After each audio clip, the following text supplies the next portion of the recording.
Joining us this morning to help us out with the hot seat is David Khong, CEO of Motley Fool Singapore. David, thanks a lot for taking the time. And please stop making fun of me. What's the worst April Fool prank you have played on a person or been pranked on? I think you play pranks. You look like the type. Really? Yeah. Well, I can tell. I think occasionally we do play pranks, Okay. particularly at the Motley Fool. But sometimes you have to be a little bit careful, particularly at this time of year. Well, this period of the year, because Why? Well, because sometimes people just sort of take jokes the wrong way. Okay. Yeah, but generally, I would say we try and do some interesting things, particularly in the UK, because people over there are probably more receptive.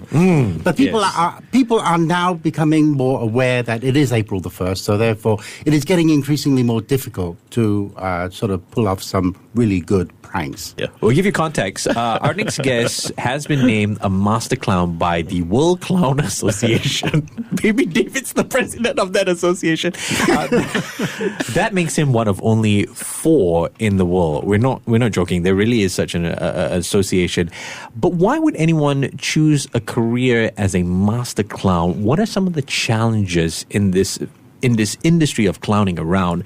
To help us answer is a man in the hot seat this morning, Edmund Khong, master clown at Star Dazzle, aka Captain Bubbles and Captain Dazzle. Good morning, Edmund. Yo, good morning. Very happy to be here and seeing you guys. Edmund is all dressed up in a clown outfit, and Edmund, Glenn is afraid of clowns. Okay. Well, just is a that the little reason bit. why he's sitting so far away from me? Yes. Just late at night Yes. when it's dark in my room. That's when we I can get switch those off the things. lights. And joining us this hot seat segment to help us interview you, Edmund, is David Khong, who part-times as a clown as well. Tell us about your journey. I mean, how did it all start? What made you choose to be a clown? And right. please don't say it was your parents that scolded you. Well, so in my when I was a child, my dad is the clown in the family. Really? I think everybody can identify with the fact that in every family there's always a favorite uncle. Like you go to a Chinese New Year gathering, there's always one uncle that's the favorite one. So my dad happened to be the one that's the favorite uncle whenever we go for New Year's gatherings and so forth. So I guess I got influenced by him. Right? So, but as a child, I actually liked to perform magic more. So I explored that as a career. But I realized that I like making people happy and making them laugh rather than amazing them with magic. So that's how it started. So, Edmund, how much does a clown make? Straight to the point. I know. Yeah, I mean, yeah, is it worthwhile me switching careers now? I mean, is there an age barrier? Can you actually be too old to be a clown, do you think? Okay, now let's answer the first question. Okay. So I make about 5 to about 8K a month. What? Right? Performing. That's not bad. Yeah, it's not too bad. It's not That too is bad. It's not too bad. All Yes, right. yes, yeah. Yeah. So how many hours is that then? So Just weekends? So the good news is that I only work on weekends. Oh, okay. That's even better. What are we doing here, Elliot? I know. I could be like your sidekick. We could split it. We could. Yeah. What? Yes. Sorry. 60-40, right? 70-30. Hey, come on. I can market us, you know. So you mean to say I could do my job and then do the clown work at the weekends and Yes, make an yes, extra you $8 can, grand? yes. That's not bad. But as with a lot of solo entrepreneurs like myself, it sounds good that I'm only working 2 days a week, but in reality, I'm working like 7 days a week because the rest of the days, I have to spend my time training as well as speaking to customers and coming up with different proposals and ideas and so forth. Yep. Okay. Filling the funnel, right? Yes. Keeping the pipe full. Yeah. Okay, and the other question was, Yes. Can you actually be too old to be a clown? So that's an interesting thing. So there are many different types of clowns.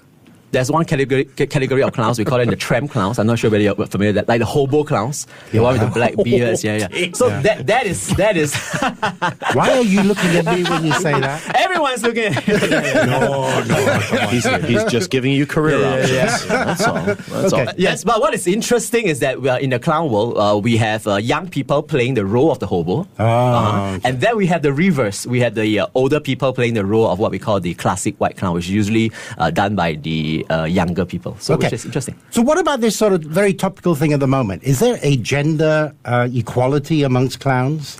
Is that a new thing that's coming up? Well, I don't know. I mean, we're all talking about gender Yes. equality. So, But a clown is a clown, what, David? Yes.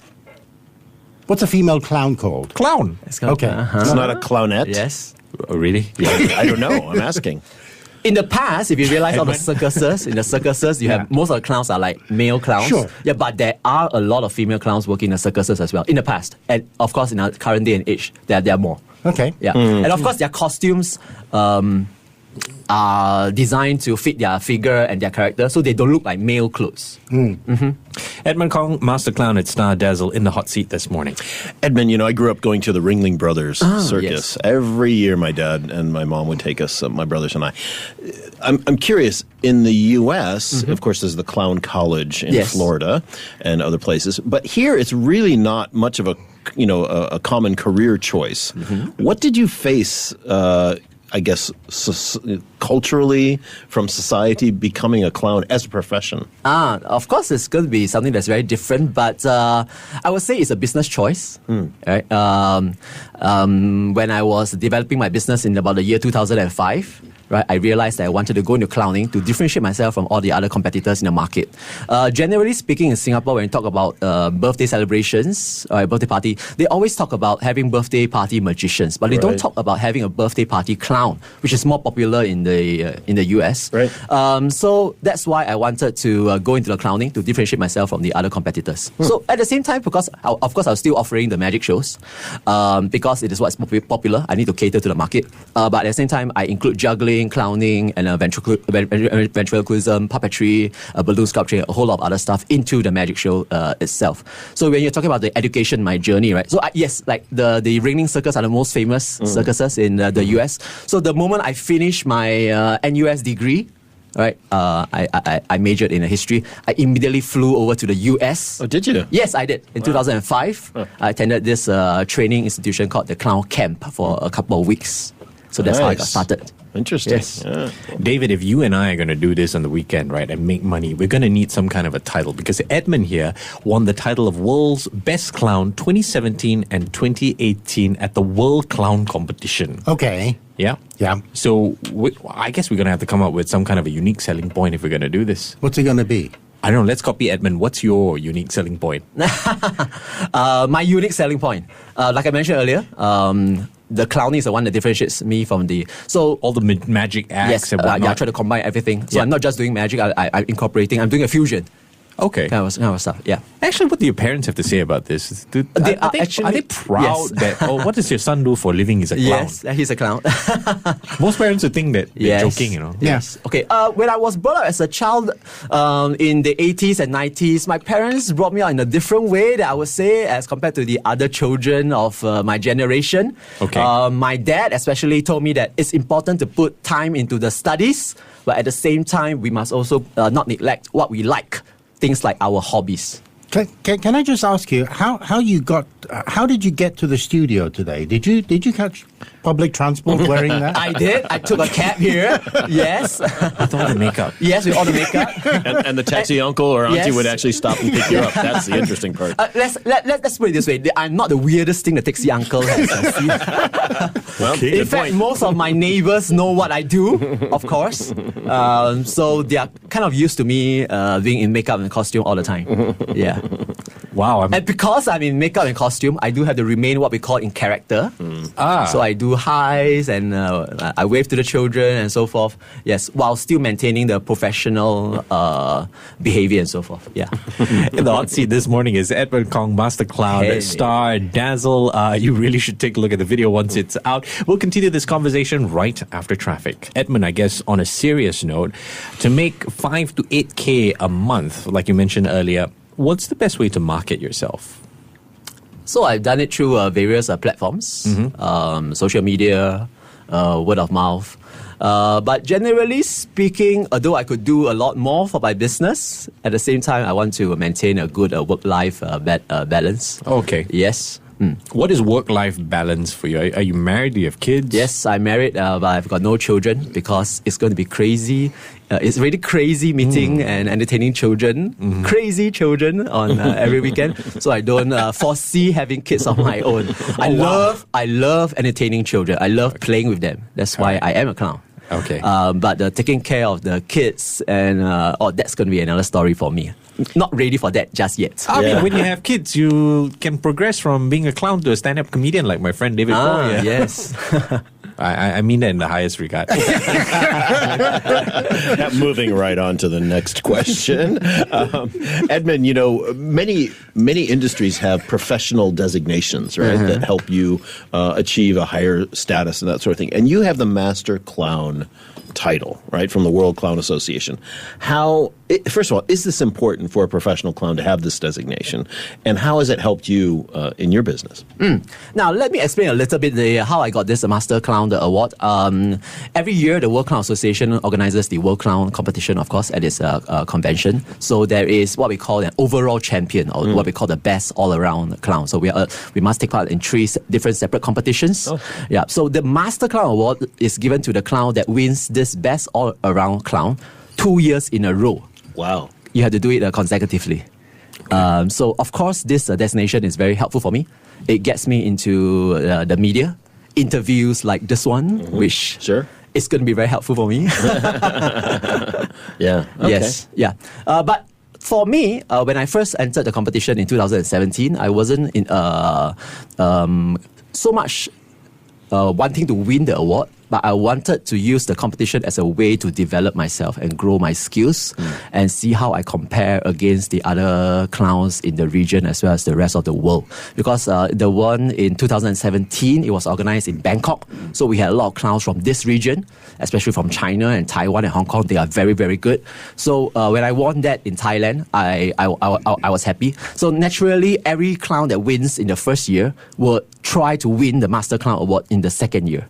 Sure. Yeah, because the award is given. So the second year, I had the very good opportunity to fly over to the US, to Minnesota, to compete against the very good American and European clowns. Wow. Yeah. Edmund, yes. I'm glad you sort of touched on global clowning, because does what work in Singapore work equally well in other parts of the world? So are you able to export your services to, say, Hong Kong or maybe Malaysia or Indonesia and use the same act and find that it works just as well abroad as it does in Singapore? Yeah, it depends on the act itself, but generally laughter and comedy is quite universal. So I always share that if you are able to make it in Singapore, you have no problem making it anywhere else in the world. I think it's very similar to why is that? Why is that? I would compare it against tough audiences, right? Yes, you have very tough audiences in Singapore. Yeah. I think it's similar with the speaking and training industry. Yeah. Yes, a good friend of mine told me that if you can become if you are a good speaker in Singapore, if you can make it in Singapore, you have no problem speaking in other countries.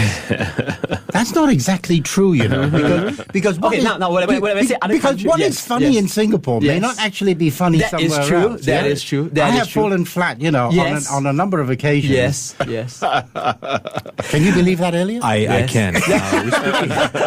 So this morning is Edmund Khong, a master clown at Star Dazzle. Edmund, talking about the market for entertainment, for humor, sort of entertainment in Singapore, where are we at now? How much room for growth do you think there is? So when we talk about humor, I would say we would divide it into two markets. Okay. The children's entertainment part and the what we call the adult humor, where the comedians would come in. So I think it's a little different. Of course, my specialization and forte will be around the children's entertainment part. By the way, Edmund pointed to David when he said comedian.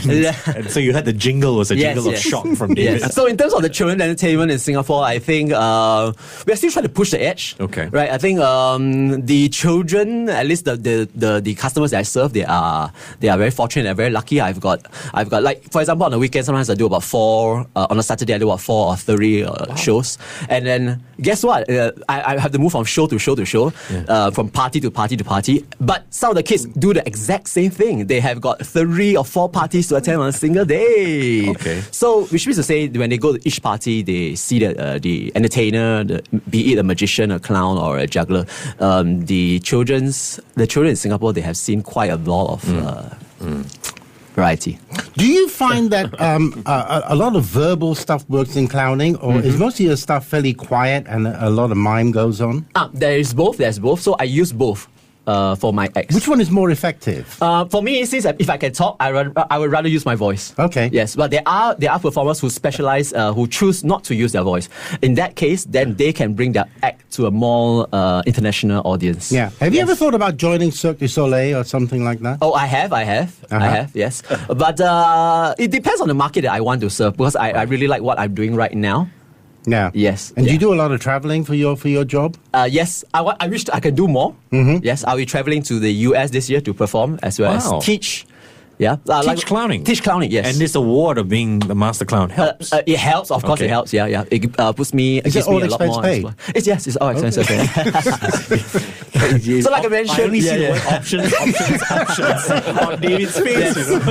He's going to explore a career change. Really, you see the wheels turning, don't you? Do you want me to check your contract through for you? $8,000 a month. I can travel. I can wear funny clothes all the time. Yeah, why not, right?